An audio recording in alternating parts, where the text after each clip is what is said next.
Testing? Testing? Can you hear me? Thank you all so much for coming out to the Emmett High School class of 2015 5-year reunion. But before we kick things off, I just wanted to address the elephant in the room. When you graduate with 112 people, you tend to notice when somebody isn't here. Especially somebody as well loved as Devin. So I'm going to hand the mic over to Maxine. As everyone probably knows by now, Devon Riesling is missing. She was last seen around 11 p.m. on February 9th, 2019. We don't really know anything about what happened to her. So I just wanted to ask you all to please, if you know anything, saw anything, heard a rumor, anything, to just please call the tip line. We are desperate for answers, and we all miss Devin so much. I'm at a class reunion held at the Flat 16 restaurant in Emmett, Idaho. Despite the attendees being the same age, around 22 to 23, and all graduating from the same small high school in the same small town, the people here really are a mixed bag. Ask anybody from Idaho what Emmett is known for, and they'll likely say the same thing. Farms, cars, and, well, meth. Looking around the room, it's easy to see the toll that drugs have taken on certain members of the group. And, by the way, I'm not judging Emmett or the people who live here, because I grew up in Emmett as well. But in addition to the attendees who seem to be struggling with the addictions that have crippled this small town, there's several notable exceptions. People who are able to break the stereotype, hold down jobs, build careers, start families, and make something of their lives. I believe that Devin was one of those people. Well, my name is Maxine, and Devin was my best friend. She was kind, she was smart, she was really responsible. Out of any of us in the room, she was the one that was going to make it. We all know that she was going to be successful, she was going to have this great career, she's going to get married, she's going to have babies, she's going to live this long, satisfying life. I noticed you're saying was, like you're speaking in the past tense. Well, yeah, I guess I am. Can you tell me why that is? In my heart, I think I feel that Devin is not alive anymore. I can just feel it. It's like her energy is not in this place anymore. The police want to say that she just walked away from her life, but Devin wouldn't do that. She wouldn't leave her mom like that.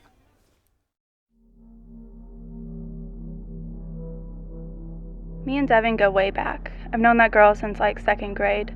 And we kind of drifted apart when she went to college just because, our lives were so different. But when she moved back home, we just picked things right off where we left off. Do you believe what the police are saying? That she just left voluntarily? No way. That just wasn't her. She was like Mrs. Responsibility. She quit college and put her dreams on hold so she could just take care of her dying mom, dude. That's just the kind of person she was. No way she just walked out on her dying mom. No way. What do you think happened to Devin? At first I thought maybe she had gotten lost in the woods, But after all the evidence came out, it just became clearer and clearer that something bad happened to her, Like what? Oh man, you're gonna make me say it? She was murdered, dude. It's pretty obvious at this point that she was murdered.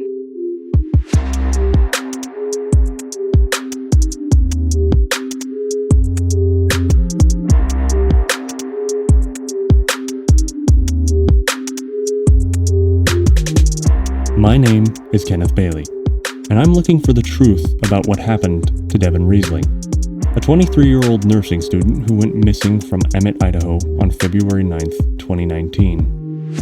I'm not an investigator or a journalist, although I will be speaking with a variety of experts as I examine this case.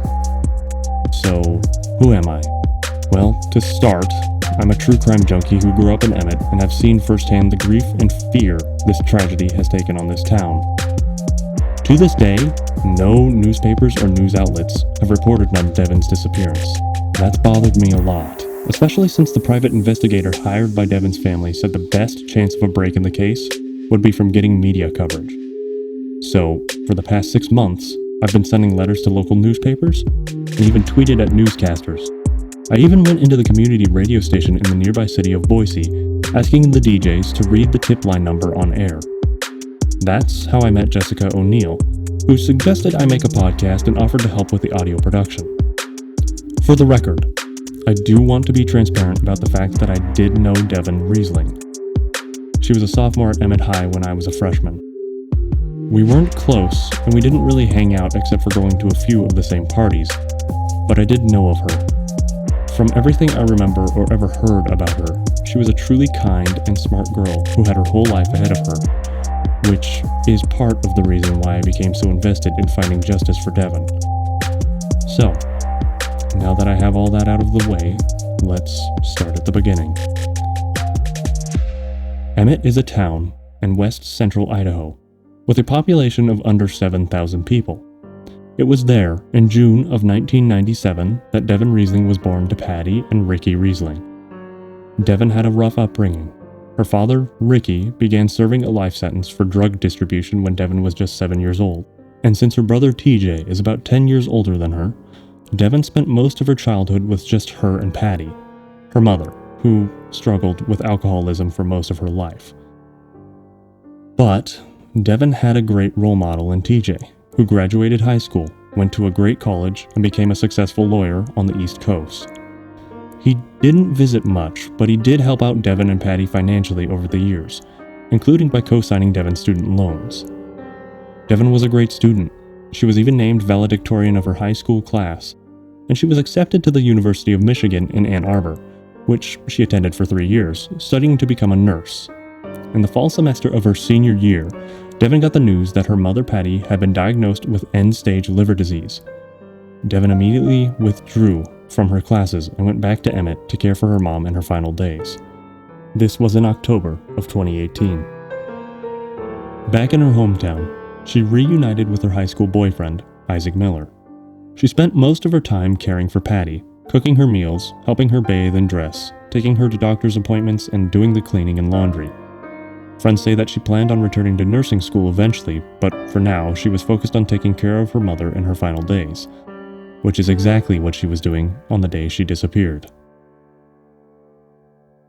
Devon Riesling was last seen around 11 p.m. on the evening of Saturday, February 9th, 2019. Since that day, there has been no contact from her and no confirmed sightings. There's been no activity on her bank accounts, no air travel activity. She hasn't used her social security number to apply for a job or a credit card. No new vehicles have been registered to her name. She hasn't used her Amazon account, her frequent flyer miles, her social media accounts. She just disappeared off the map. The voice you're hearing is that of Brett Nelson. He's a private investigator who was hired by Devon's family, specifically her brother TJ, just a few weeks after her disappearance. I spent about 4 years at the Ada County Prosecuting Attorney's Office in the Criminal Division before I decided to start my own PI firm. Devon's brother TJ and I, we went to law school together, and TJ can't be here to look for his sister, so I'm doing everything I can to help him. Thanks to Brett's interviews with witnesses, we actually know a lot about the day Devon went missing. Patty confirms a lot of her movements, but unfortunately, Patty's testimony is not the most reliable. She happens to have Class C cirrhosis of the liver, which led to end-stage liver disease. The problem with this is that one of the symptoms of end-stage liver disease is hepatic encephalopathy, which causes mood changes, confusion, memory problems, and a regression of mental and physical coordination.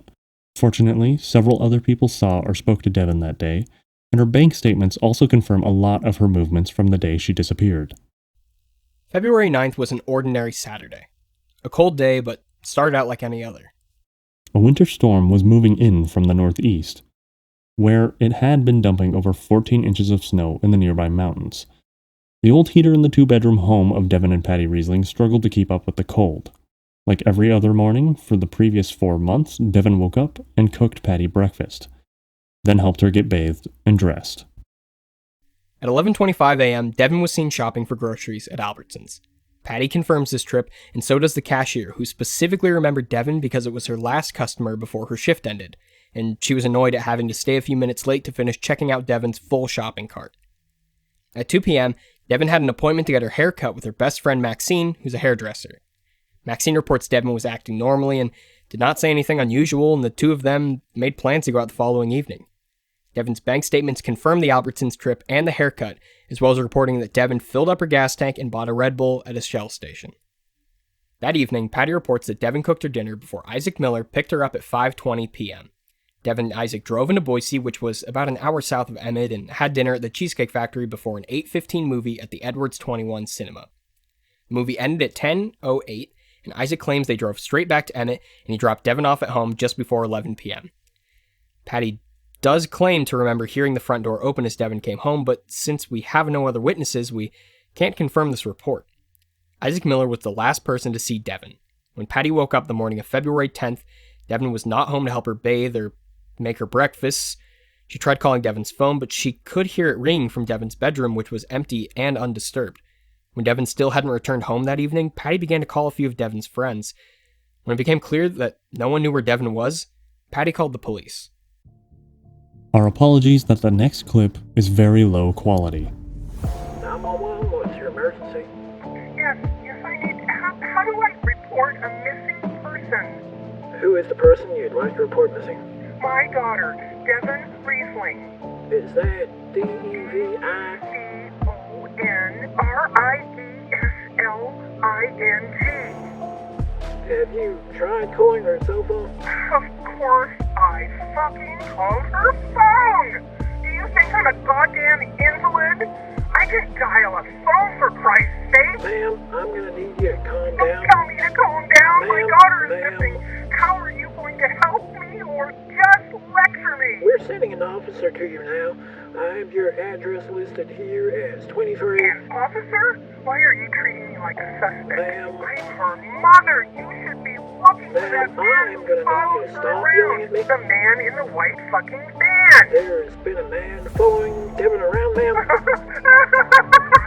Excuse me, ma'am. Ma'am, do you know the name of the person in the white van? My mom's telling me a joke.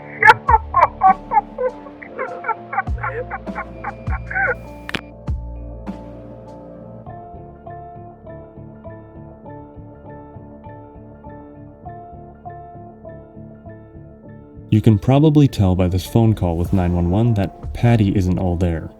For the record, Patty's mother, who she claims is there telling her a joke, isn't present. Patty's mother, Devin's grandmother, passed away over a decade earlier.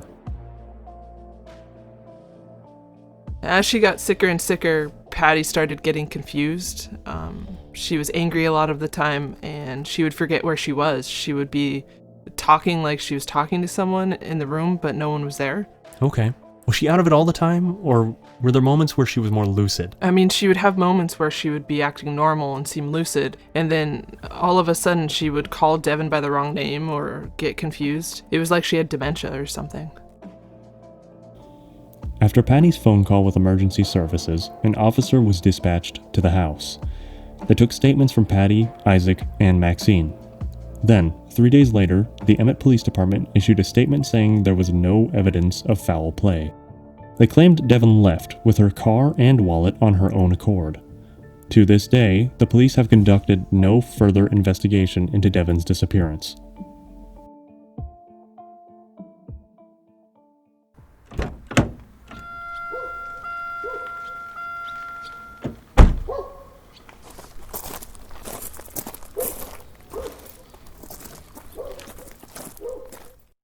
I'm outside Isaac Miller's house with my producer, Jessica. We've been trying to get in contact with Isaac for weeks now, but he hasn't answered our calls or messages. So we finally decided to knock on his door and see if he might answer.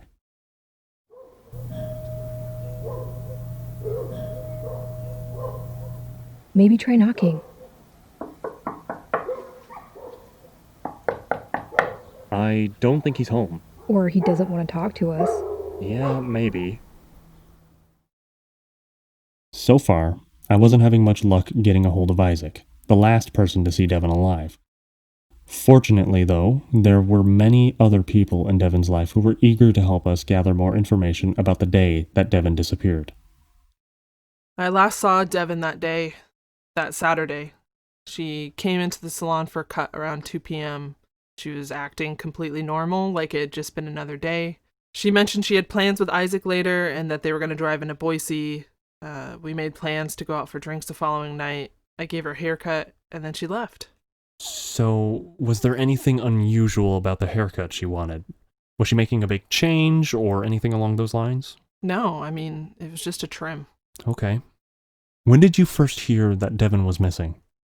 I mean, that next day, she didn't show up for our plans, which is really unlike her to bail without giving a call or text at least.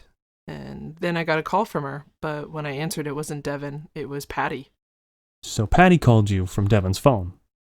She asked me if Devin was with me, and when I said she wasn't with me and she hadn't shown up for our plans, Patty was really upset. And I told her that she should call the police at that point. And then what did you do? Well, the first thing I did was call Isaac. And Isaac told me that he had dropped Devin off at home Saturday night and he hadn't heard from her since then. So me and Isaac both drove over to Patty's, and eventually the police came and took a statement from both of us. And we tried to reconstruct her last known whereabouts. That first night, the first night she went missing, did you have any theories or ideas as to where she might possibly be? Well, Isaac was sure that Devin was just out blowing off some steam or something. He thought she could have driven out to Boise or been staying at a friend's house. Do you think that's an actual possibility? Devin would never just bail on her mom. I mean, when I got to Patty's house, she hadn't eaten all day. She hadn't been able to change her clothes, and she'd barely been able to go to the bathroom on her own. There's no way in my mind that Devin just took off without, even for a day, without telling anyone. So how did you feel that first night when you knew she was missing? I was absolutely terrified. I got in my car. I drove all over town. I went to every single bar and restaurant. I called every single one of our friends. I drove in circles all night. I don't think I slept a single minute. Was Isaac also helping you look for her? No. Do you know what he was doing that night? After the police took his statement, he said goodbye to us and said he was going home to bed. What was your reaction to that? I was shocked. I mean, I couldn't believe that someone could be told that their girlfriend was missing and just go home and fucking sleep. I mean, I didn't sleep. I still have nightmares. They started when her car was found, and I still have fucking nightmares. 911, what's your emergency? Yes, I'd like to report a vehicle. Do you mean a car accident? No, it's just a vehicle. I think it's been abandoned. Where is this vehicle located, sir? It's about 17 miles north on... Can you repeat that again, sir? Yes, 4th Service Road 698. Great, and what's your name and callback number, sir? That recording came into emergency services on March 1st, just 20 days after Devin's disappearance. Forest Service Road 698 is a dirt road along the middle fork of the Payette River. In the winter, the road is snow-covered and rarely traveled.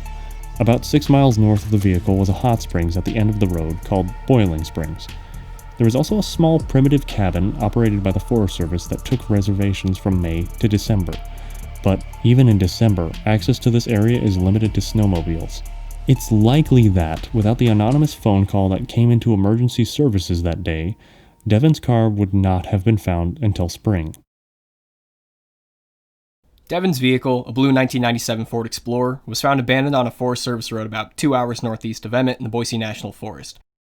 The vehicle was found stuck in the snow, and the keys were still sitting in the ignition. There were no signs of a struggle, and unfortunately any footprints of tire tracks were gone since it had been snowing.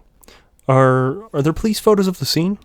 At that point, the tow truck did not know that the vehicle belonged to a missing person, so the only description we have is the statement from the driver of the tow truck. Police did not, and to this day, have never been to the scene where the vehicle was found.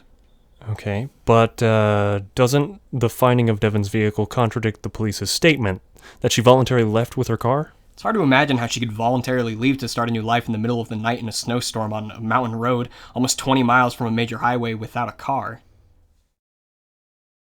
When I heard that Devin's car had been found out by Boiling Springs, it was like, for the first time I had hope. I had hoped that maybe she was alive, and maybe she had driven out there to go take a dip in the hot springs. And when her car got stuck in the snow, she decided to hike the rest of the way to the cabin.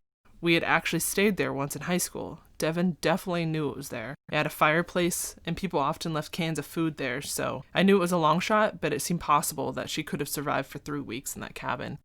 Wasn't the cabin 6 miles from where her car was found? Yeah, I mean, that's true, but it's, 16 or 17 miles to Crouch, which is the nearest city and major road, so I think a 6-mile hike to a warm cabin is probably a safer bet. Is that why you decided to organize a search party? Yeah, it is. Because even after her vehicle was reported to the police, which happened after it had been towed and they figured out who it belonged to, the police still didn't seem to care. They still thought she had run away. And the possibility of her being out there freezing or starving to death in the forest didn't even seem to occur to them. On March 2nd, 2019, a search party gathered to search the Forest Service Road 698, the cabin, and the surrounding forest. Over 100 people from Emmett, Crouch, and the surrounding mountain towns joined the search, which covered 25 square miles around the Boiling Springs cabin area. The cabin was found completely empty.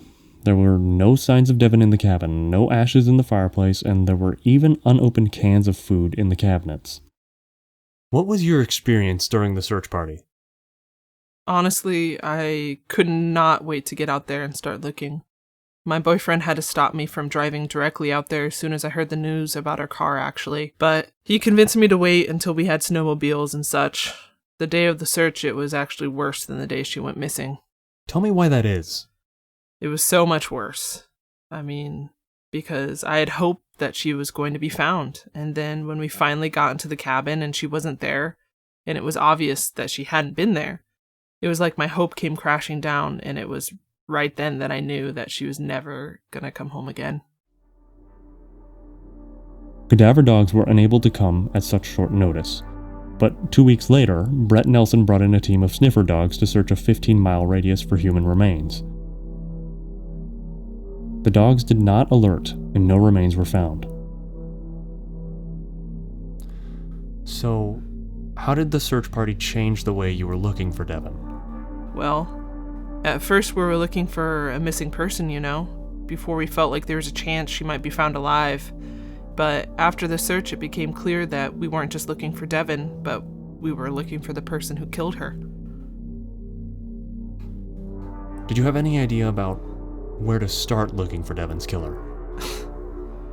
I had an idea, yeah. And that was?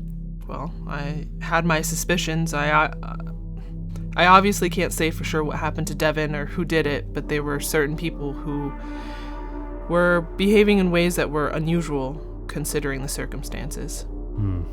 So by that, are you referring to someone along the lines of, say, Isaac? Isaac is an enigma. It's extremely hard for me to imagine that he might be capable of hurting Devin, but you never really know people. Did Isaac do or say anything to make you think he should possibly be looked at as a suspect? Or was it just the fact that he was the last person to see Devin? I mean, obviously the last person to see a missing person, no matter who they are, should always be looked at as a suspect. But in this case, it was more his behavior following her disappearance. What was he doing? Well, he wasn't really cooperating with any efforts to find Devin. I know that Brett had a very difficult time in getting him to agree to an interview. He never helped us put up missing posters. He didn't come to the search party. What? Wait, hold on. Isaac didn't come to the search party to look for his own girlfriend.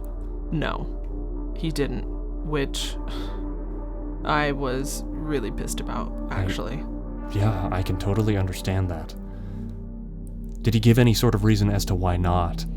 He called me the morning of the search and said that he had to go to work and he couldn't get out of it. Wasn't the search on a Saturday? Yeah. It was Saturday the 2nd of March. So I'm thinking, whatever reason you have to go to work on a Saturday, you can't get out of it to look for your fucking missing girlfriend? Do you know if Isaac had ever come to Boiling Springs before? Yeah, I mean, we all used to come out here all the time in high school. Had they been out here in the 4 months after Devin moved back home? I really don't know. It's possible, but she never mentioned it to me.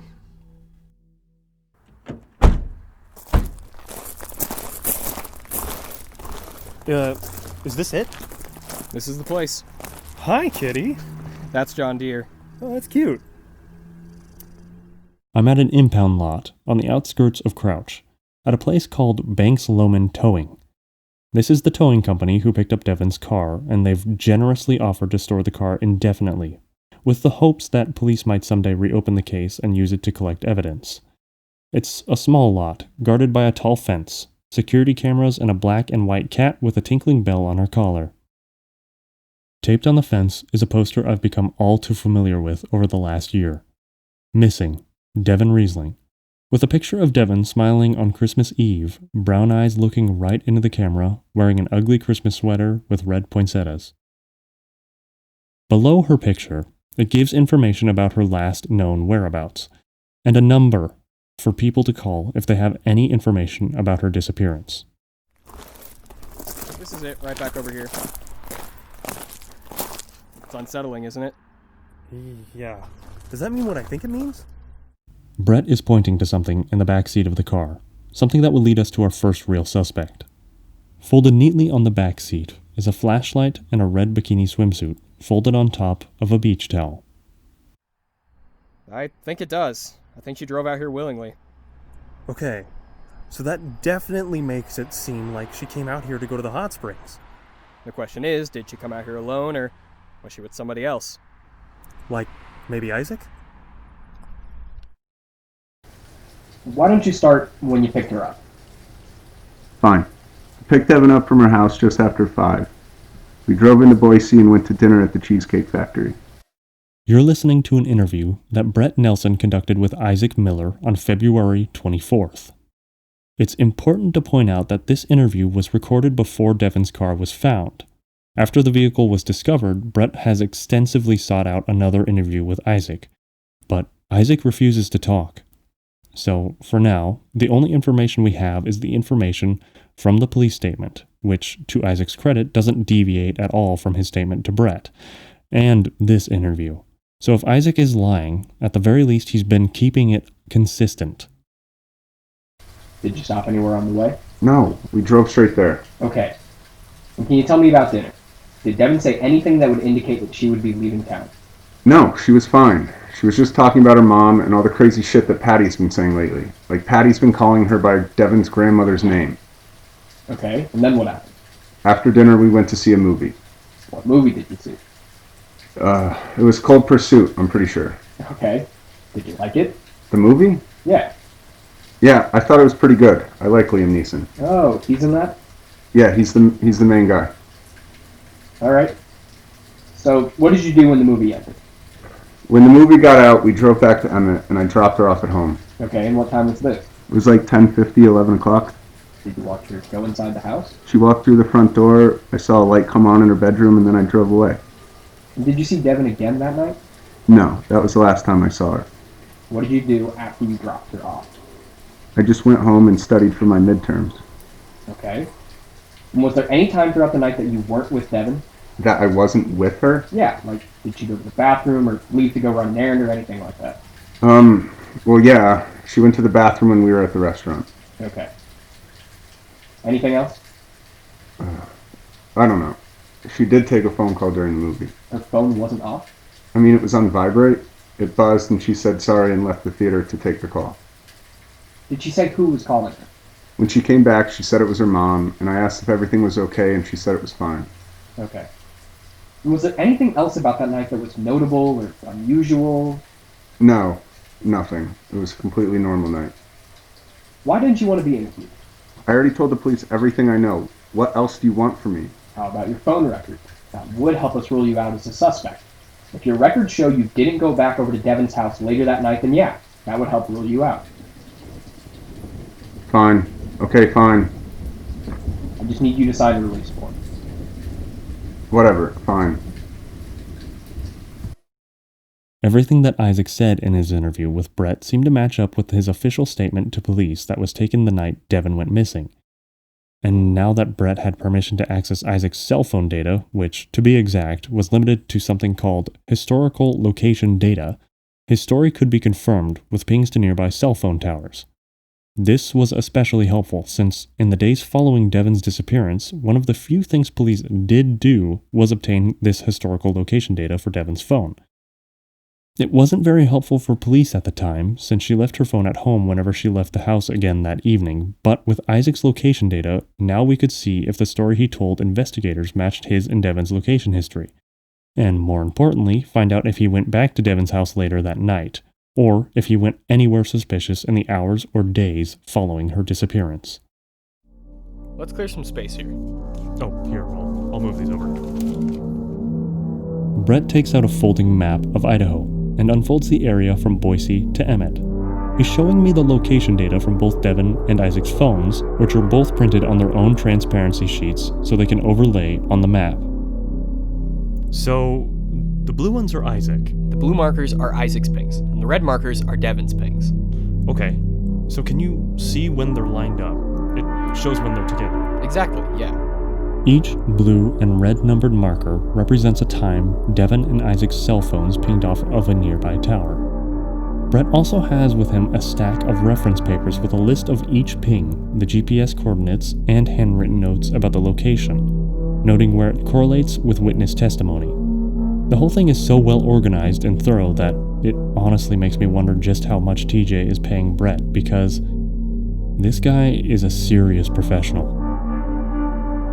For Devin, the Emmett police gathered data from noon on Saturday the 9th until 48 hours later. And just to be clear, are the pings a record of every time a call is made or received, or does that include texts? Or... There's a lot of data compiled into these things. In very basic terms, the phone is scanning for a tower when there's a call or a text, but it could also be initiated by apps looking for location data, or Gmail could be refreshing to check for new emails, so there's really a wide variety of reasons for the pings themselves. Okay. So do these, they don't necessarily correspond to incoming or outgoing calls? No, they don't.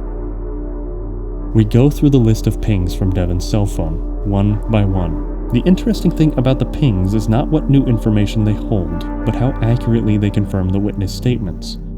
From 12 to just before 2 p.m., the pings come from a cell tower at 833 Tyler Road, just 0.4 miles from Devin's house in the southwestern outskirts of town. Then, from 2 p.m. until around 3:30, her phone pings at the only other cell tower in Emmett proper, a tower called 06-2, which was right on the northeastern edge of downtown. From 3:30 p.m. to 5:30, the pings go back to the 833 Tyler Road tower, which is where they begin to line up with Isaac's pings. Okay. Right, so around 5:20 is when Isaac's pings start to correspond with Devin's. Oh, yeah, they're even pinging off the same towers most of the time.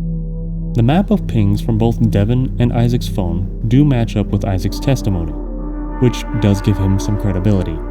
Between 5:20 and 6:30, both Devin and Isaac's phones ping off towers between Emmett and Boise. From 6:30 to 10, the pings all come from the same area near the restaurant and movie theater. Then the trail of pings leads back up into Emmett around 11 p.m. Now, right around 11 p.m., this is where things get interesting. Okay, lay it on me, Brett. What are we looking at? So, you can see that Devin's phone first pings at the 833 Tyler Road tower at 11:06 p.m. And that's the last tower it ever pings at, right? That's it. After that, it stays put right there at Patty's house. Devin's phone would never ping a different cell tower again, reflecting the fact that she left her phone at home that night, whenever she left, willingly or unwillingly. Okay, so what about Isaac? Isaac's phone pings off the 833 Tyler Road tower at the same time as Devin at 11:06 p.m. Huh. And how long does it stay at that tower? There's just two pings, 11:06 and 11:08. Okay. Does his phone ever ping the Tyler Road tower again that night? Nope. Nothing? Not at all? Nope, no pings. There are no pings at Tyler Road. Not even any pings at the 062 tower downtown until late the following day. Okay, so you're saying that Isaac never went back to Devin's house that night? He did not go back to Devin's house that night. Okay. Are you disappointed? Yeah, a little bit. Wait till you see where he did go. Brett picks up the map sprawled on the table. and refolds it until it shows Emmett in the lower left corner and the Boise National Forest in the right. He then takes out another transparency from one of his file folders. I can see it's dotted with blue markers, just like the previous one we just looked at, tracking the pings from Isaac's phone. He lines it up with the map, and suddenly it's clear as day. A line of blue markers leading from Emmett into the Boise National Forest. Am I seeing what I think I'm seeing? Depends on what you're seeing. I'm looking at 2 blue markers on a map, but what they represent is about to change this whole investigation. Just 2 little pings, one at 11:39 p.m. and one at 12:13 a.m., that come from Isaac's phone into the 2 cell towers closest to Forest Service Road 698, in Boiling Springs, in the dead of the night, in a snowstorm, on February 9th, 2019. In the exact area where Devin's car would be found 20 days later. Empty and abandoned.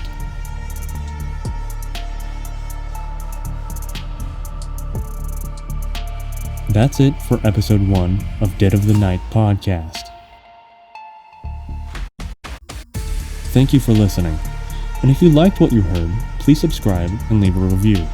It helps other listeners find the podcast, which means more eyes and ears looking out for Devin.